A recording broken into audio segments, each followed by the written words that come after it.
असलामुअलैकुम दोस्तों, तुसी वेख रहे हो पाक पंजाब टीवी ते मैं हाँ तुहाडा दोस्त अब्दुल वाहिद।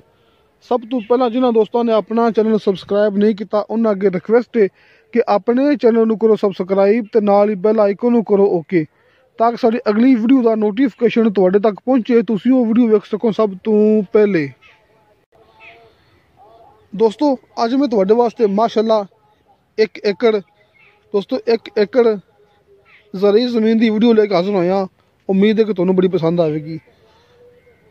दोस्तों ये 1 एकड़ ज़मीन है तुहाडे भरावां सामने, जिथे कि बरसेम की फसल लगी हुई है। दोस्तों सुबह सुबह का टाइम है, सामने सूरज की रोशनी वजदी पई है, इस वास्ते क्लियर नज़र नहीं आ रहा होना। लेकिन दोस्तों तुम्हें मैं इस ज़मीन की बैक साइड से जाके जिथे खाला भी है, जिथों पानी भी आता है, तुम्हें भरावां मैं चेक करावांगा ताकि भरावां नूं क्लीयर जमीन नज़र आ सके, क्योंकि सामने रोशनी है सूरज की। सामने दोस्तों इत्थे मैं इस वक्त खड़ा क्योंकि ये रस्ता है इस जमीन का कच्चा रस्ता। दोस्तों लिंक रोड तो आधा किलोमीटर फासला, मेन रोड तो 2 किलोमीटर फासला, तहसील आरफवाला, ज़िला पाकपतन, आरफवाला शहर तो 10 किलोमीटर फासला, पाकपतन शहर तो तकरीबन कोई 20 किलोमीटर फासला, अड्डा जीवन शाह। दोस्तों अड्डा जीवन शाह तकरीबन कोई इस रकबे तो 2 किलोमीटर फासला है इस साइड पर, जिथे भरावां सामने नज़र आ रहा है एक छोटा जिहा मकान। दोस्तों ट्यूबवेल लगे हुआ है सामने, तो उतों इस जमीन का पानी आता है। लेकिन दोस्तों ट्यूबवेल इनका अपना नहीं है, मालिक का, सिर्फ पानी मुल लेके इनू लांदा है। दोस्तों ये ट्यूबवेल इतों पानी आता है। दोस्तों यह जमीन है, एक किला जमीन है, इनका फ्रंट है तकरीबन कोई 40 फुट। दोस्तों इनका फ्रंट है, मालिक का कहना है कि 40 फुट इनका फ्रंट है। बाकी दोस्तों वाधा घटा थोड़ा बहुता हो सकता है, लेकिन सिर्फ अपना अंदाजा होता है। एक एकड़ जमीन दोस्तों लंबाई के आ जाती है, बरसेम बीजी हुई है। दोस्तों इस साइड से राह खत्म हो जाता है, क्योंकि अगे जाके जमीन खत्म हो जाती है, लिहाजा राह भी खत्म हो जाता है। दोस्तों सामने नज़र आ रहा भरावां नूं उच्चा रस्ता। दोस्तों उत्थे नहर हैगी है। दोस्तों ये रकबा नहर के बिल्कुल करीब आ जाता है। ये देखो दोस्तों,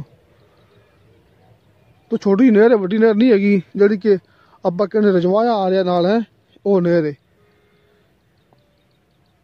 दोस्तों इस साइड ते रस्ता आ रहा है मेन रोड तो 2 किलोमीटर फासला। तुसीं अपनी मूवी देखनी एंड तक, क्योंकि भरावां मैं हुण इत्थे ब्रेक ला के जिहड़ी बैक साइड हैगी जिथे कि आपां नूं बिल्कुल साफ नज़र आएगा, तुहानूं मैं ये जमीन जिहड़ी हैगी 1 एकड़ चेक करावांगा। दोस्तों मैं दरम्यान दे विच आ गया, जिहड़ी एकड़ जमीन है इनके दरम्यान च आ गया। दोस्तों इस साइड ते खाड़ा है, भरावां सामने कितने नज़र आ रहे हैं छोटे छोटे दरख्त। दोस्तों ये खाड़ा है, इत्थों इस जमीन में पानी लगता है। तो दोस्तों आपां इस साइड तो राह तो ये मूवी शुरू की सी। दोस्तों इस साइड की मकई है तो इस साइड की मकई है, दरम्यान विच अपनी 1 एकड़ जमीन है। ये दोस्तों चेक करो, हुण मैं इनकी बैक साइड पर आ गया, अपना सामने खड़ो के इनकी मूवी शुरू की सी। दरम्यान भी भरावां मैं दिखा चुकिया। दोस्तों ये खाला आ रहा है जितों कि पानी नहरी पानी भी आता है इस साइड तो। दोस्तों इस साइड तो ट्यूबवेल है, इस साइड तो ट्यूबवेल का पानी भी आता है। दोस्तों एक किला जमीन है, 1 एकड़ जमीन है। दोस्तों साडी साइड तो इत्थे एकड़ भी कह रहे हैं तो किला भी कह रहे हैं। दोस्तों इत्थे अपना एकड़ हुंदा है 8 कनाल का। दोस्तों 8 कनाल जमीन है, 1 एकड़। दोस्तों 23 लाख रुपया इनकी डिमांड है। दोस्तों इस जमीन की 23 लाख रुपया डिमांड है। कमी पेशी प्यार मुहब्बत हो जाएगा। जिस तरह के भरावां दस चुके हैं कि तहसील आरफवाला, ज़िला पाकपतन, मौजा जीवन शाह तो 2 किलोमीटर अंदर आके दोस्तों ये रकबा है। जिस तरह के मैं भरावां दसदा हुन्ना कि जिहड़ी मूवी मैं अपने इलाके में पांदा हुन्ना, उस नंबर हुंदा है डायरैक्ट डीलर का। दोस्तों नंबर डायरैक्ट मालिक का नहीं हुंदा, क्योंकि मेरा राबता है डीलर नाल। दोस्तों नंबर डायरेक्ट होंदा डीलर दा, लेकिन दोस्तों जी ये जमीन हैगी इंदू नंबर डीलर का नहीं है दोस्तों, इंदू नंबर सिर्फ है मेरा ही। दोस्तों उनकी वजह है कि डीलर 2 दिन मसरूफ है। उन्हें मैंने कहा सी कि 1 एकड़ की जमीन की वीडियो पा लै, नंबर ला दें अपना, जो कि डायरेक्ट पार्टी आएगी जाके दोस्त इस जमीन के बारे में मेरे गलबात करेगा। दोस्तों उनकी कॉल मैं उनकी गल डीलर नाल भी करवा सकना। दोस्तों इस रकबे का मैनू भी पता है, तुम गल मेरे नाल भी कर सकते जी। दोस्तों मेरी हर मूवी का अगे नंबर होंदा डीलर का। जिस तरह कि मैं भरावां दस चुकी हाँ कि मेरा राबता मेरी मुलाकात है डीलर नाल, इस वास्ते नंबर होंदा है डीलर डायरेक्ट डीलर का।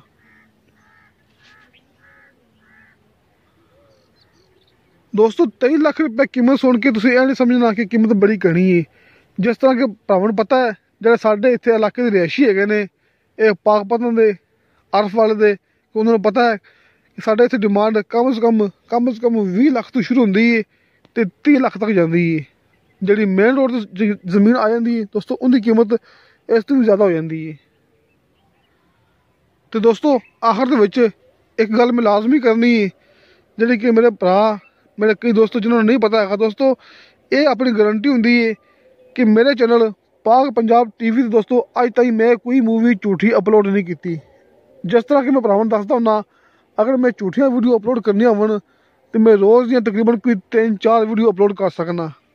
अगर मैं अपने सबसक्राइबर या अपने व्यूज़ बढ़ाने होन दोस्तों, मैं रोज़ दियां झूठ मार के कोई 3-4 मूवियाँ अपलोड कर सकना। लेकिन दोस्तों नहीं, मैं सिर्फ एक मूवी बड़ी मुश्किल नाल दोस्तों मैं कल मूवी जमीन की वीडियो अपने इलाके की अपलोड नहीं की दोस्तों, ना ही मैं परसों अपलोड की सी दोस्तों। लिहाजा कि अज मैनू 1 एकड़ जमीन की वीडियो मिली है तो मैं लेके हाजिर हो गया दोस्तों। इस वास्ते सिर्फ मेरा मतलब यह ही है कि मैं झूठी मूवी अपलोड नहीं करता, अपनी गारंटी है तुम मौके पर आ सकते जी दोस्तों। रकबा सिर्फ ये नहीं अपने को तहसील अरफ वाला जिला पाकपतन दोस्तों, इत्थे बेशुमार रकबे मौजूद ने। तुम 1 एकड़ तो लैके तो अपने को तकरीबन कोई 150 एकड़ तक इतने जमीन ले सकते जी दोस्तों। 150 एकड़ तक अपने को इस इलाके जमीन मौजूद है दोस्तों, इस तो वध भी हो सकती है दोस्तों। कम से कम तुम अपने को इतों 1 एकड़ जमीन ले सकते जी। तो दोस्तों तुहानू साडी वीडियो पसंद आवे तो साडी वीडियो लाइक तो शेयर जरूर करो तो अपने बेहतरीन जो कमेंट्स लेके भेजो। तो दोस्तों मेरा व्हाट्सअप नंबर लग्या होंदा डिस्क्रिप्शन के, हर मूवी की डिस्क्रिप्शन के 0304 30 99 539। दोस्तों 10 दफ़ा अगर मैं मोटरसाइकिल तो हुआ कॉल ना सुन सका तो दोस्तों, क्योंकि दोस्तों नमाज के टाइम मेरा नंबर बंद होंदा है दोस्तों। इस वास्ते अगर मेरा नंबर ना मिले तो व्हाट्सअप पर मेरा रबता लाजमी करना है दोस्तों। अपनी व्हाट्सअप ऑन होंदी है दोस्तों, ये गारंटी होंदी है अपनी कि इतने हर फसल होंदी है दोस्तों। जो अपना इलाका है तहसील अरफ वाला जिला पाकपतन दोस्तों, इतने हर फसल होंदी है। जिस तरह भरावां नूं ये बरसेम लगी है, सामने मकई लगी है दोस्तों, इस पासे मकई लगी है दोस्तों, इस साइड से आलू कष्ट किए गए हैं।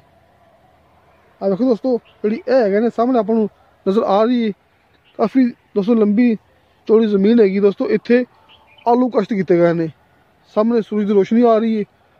माजरा चाहना मैं क्योंकि सुबह सुबह टाइम है दोस्तों। इस साइड से आलू कष्ट किए हुए हैं दोस्तों। इतने अपनी माशाल्लाह भरावां नूं पता है कि आलू की फसल बहुत ही अच्छी तो शानदार होंदी है दोस्तों। इस वास्ते मेरा ये कहना है जी 1 एकड़ जमीन हैगी दोस्तों, तुसीं इत्थे हर फसल दोस्तों तुसीं इत्थे हर फसल उगा सकते जी। तो दोस्तों इंशाअल्लाह ताला मिलांगे अगली वीडियो ते। खुदा हाफिज़।